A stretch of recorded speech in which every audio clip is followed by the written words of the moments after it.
Welcome to the Sand Science Experience podcast, where we explore the latest and most exciting papers and preprints in science. Today, we are undertaking a deep dive into an absolute fundamental discovery. It's about aging and chronic inflammation. And hey, if you find value in understanding these complex mechanisms, please take a moment to like, subscribe, and share this deep dive with friends and family. It really supports the Sand Science Experience. So, our sources today point to this surprising, almost accidental, molecular flaw in how our cells maintain their mitochondrial DNA, the mtDNA. And this flaw, it seems, is born from just a simple metabolic imbalance, but it's directly causing the body to turn on its own immune system, which, well, accelerates senescence and disease. The big question we're tackling is, how does a shortage of basic DNA building blocks trigger this kind of catastrophic self-destructive inflammatory response? It's a really significant piece of work because, we've known for a while that metabolic stress can trigger inflammation. Often this happens when damaged mtDNA escapes mitochondria and leaks out into the main part of the cell, the cytosol. But researchers, they've mostly focused on why the mitochondrial structure itself fails, like the container breaking. The major revelation here is getting at the precise chemical mechanism that makes the mtDNA itself unstable, why it breaks apart in the first place. Okay, so let's unpack that, starting with the basics. Yeah. The cellular ingredients, DNA and RNA. They seem similar but are built differently. Exactly. You have deoxyribonucleotides, DNTPs, those are the building blocks for DNA. And then you have ribonucleotides, RNTPs, which build RNA.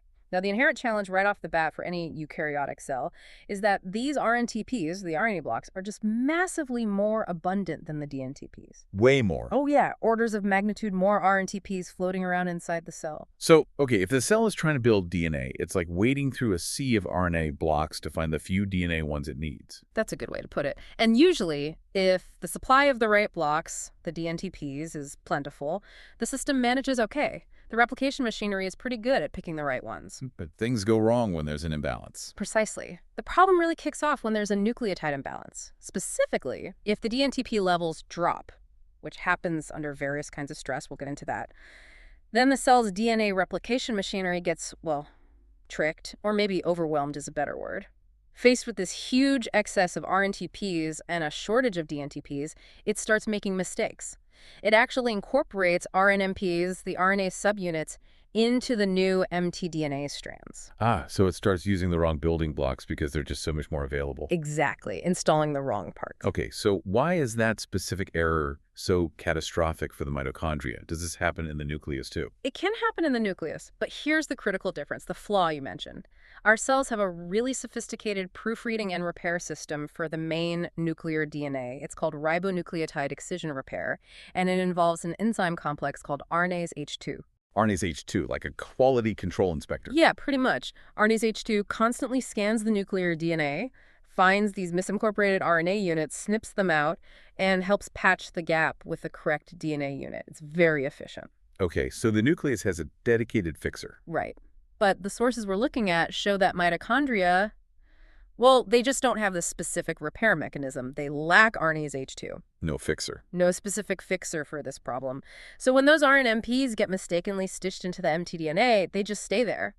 And the problem is these RNA units are structurally different. They have this extra hydroxyl group, the 2' OH group, which makes them more reactive and unstable within a DNA double helix. They basically weaken the strand, making it prone to breaks, leading to fragmentation of the whole mtDNA molecule. Wow. So the nuclear DNA is built tough, but the mitochondrial DNA, under these stress conditions, becomes brittle and just shatters because it can't fix these specific errors. That's a pretty good analogy. Yeah, it shatters. And once it shatters, those fragments leak out into the cytosol. Exactly. Those damaged, fragmented mtDNA strands get released from the mitochondria. And that's the inflammation trigger. That is the immune trigger, yes. The cell sees this DNA floating free in the cytosol and thinks, invasion or damage. It's a danger signal. These fragments then bind to a sensor protein called cGAS. Think of cGAS as the cell's internal alarm tripwire. Okay. When DNA binds cGAS, it activates another key player, a molecule called STING. The alarm bell itself. You got it. STING then gets things moving, activating other proteins in what's called the cGAS STING TBK1 signaling pathway. This whole cascade basically broadcasts the danger signal throughout the cell and even to neighboring cells. And the end result is the massive production expression of inflammatory genes. These are often called interferon-stimulated genes, or ISGs, Leading to chronic self-inflicted inflammation. driven by the cell's own broken mitochondrial genome, yeah. Okay, so that's the molecular theory. How did the researchers actually show this happens in a living system? They used a specific model, right? They did. They used mice that were engineered to lack a specific mitochondrial enzyme called MGME1. MGME1 normally plays a role in mtDNA maintenance, sort of like a general caretaker. And what happened to these mice without MGME1?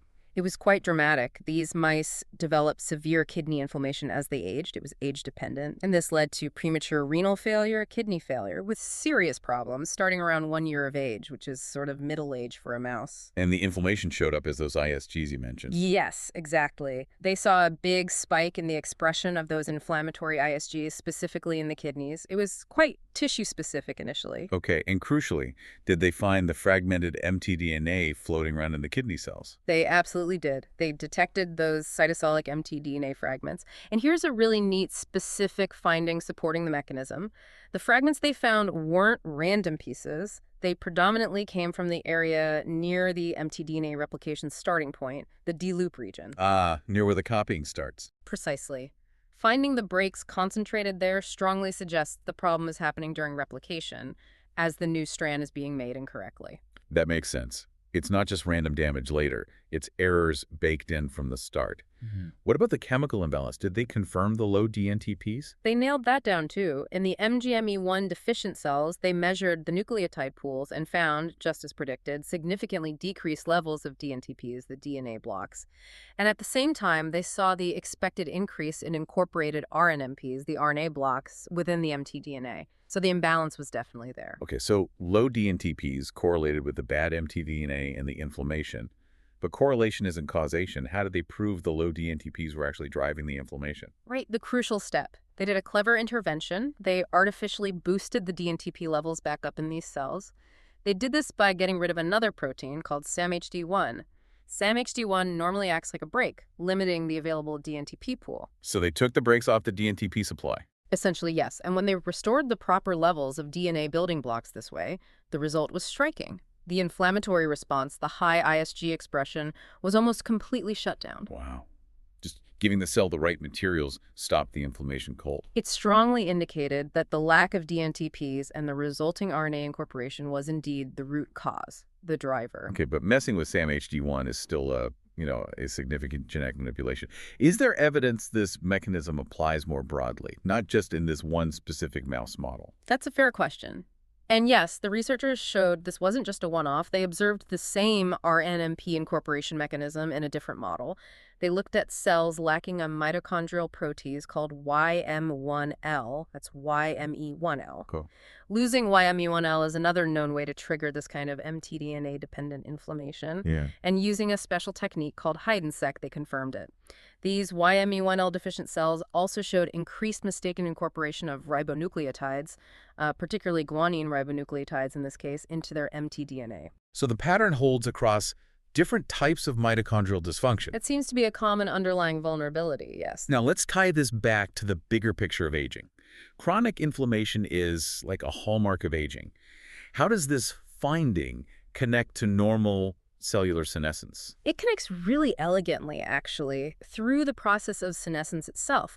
So as cells age or experience stress, many enter senescence. They stop dividing permanently, cell cycle arrest. Right. And a key consequence of stopping the cell cycle is that the activity of a crucial enzyme called ribonucleotide reductase, or RNR, plummets. And RNR is the enzyme that actually makes the DNA building blocks, the DNTPs, from the RNA building blocks, right? Exactly. RNR is the bottleneck. So when RNR activity drops in senescent cells, the DNTP levels naturally crash. Creating that same nucleotide imbalance we talked about, but this time as a natural consequence of the cell-stopping division. Precisely. That's the aging-related trigger. And here's the kicker, I guess. Even though the cell stops dividing and nuclear DNA replication stops, mitochondrial DNA replication keeps going.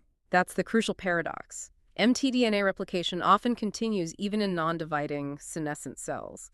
So now you have ongoing mtDNA synthesis happening in an environment starved of DNTPs and flooded with RNTPs. The perfect storm for errors. The perfect storm. This leads to massively increased RNMP incorporation into the mtDNA of these senescent cells. That causes the mtDNA fragmentation, leakage, and the subsequent cGAS sting activation we discussed. And that process is now understood to be a major driver of the pro-inflammatory state of senescent cells, what's known as the senescence-associated secretory phenotype, or SASP. The SASP, that's the cocktail of inflammatory signals that senescent cells pump out, which contributes to age-related diseases. That's the one. This mechanism provides a direct molecular link between senescence, metabolic changes, mtDNA damage, and that harmful inflammatory phenotype. Okay, this is really fascinating because it points to a potential intervention. If the root cause in senescent cells is this lack of DNTPs, can you just give them more? That's exactly what they tested. And the results are really encouraging. They treated senescent cells in culture with exogenous deoxyribonucleosides. These are basically the precursors that cells use to make DNTPs, like supplying the raw ingredients. Okay, and what happened? The treatment worked remarkably well. It significantly reduced the amount of mtDNA leaking into the cytosol. It also directly lowered the number of those incorrectly incorporated RNMPs within the remaining mtDNA. And most importantly, it substantially suppressed the expression of those inflammatory SASP genes. So simply providing the building blocks seemed to dial back the inflammation associated with senescence. That's potentially huge. It really is. It suggests that metabolic support, just ensuring the right building blocks are available, could be a way to mitigate some aspects of age-related inflammation. And was this just seen in cell culture, or did they connect it back to actual aging animals? They did connect it back. They confirmed the physiological relevance in naturally aged mice. They looked at tissues, kidney, liver, heart, spleen from old, wild-type mice compared to young ones. And they found exactly what the mechanism predicts.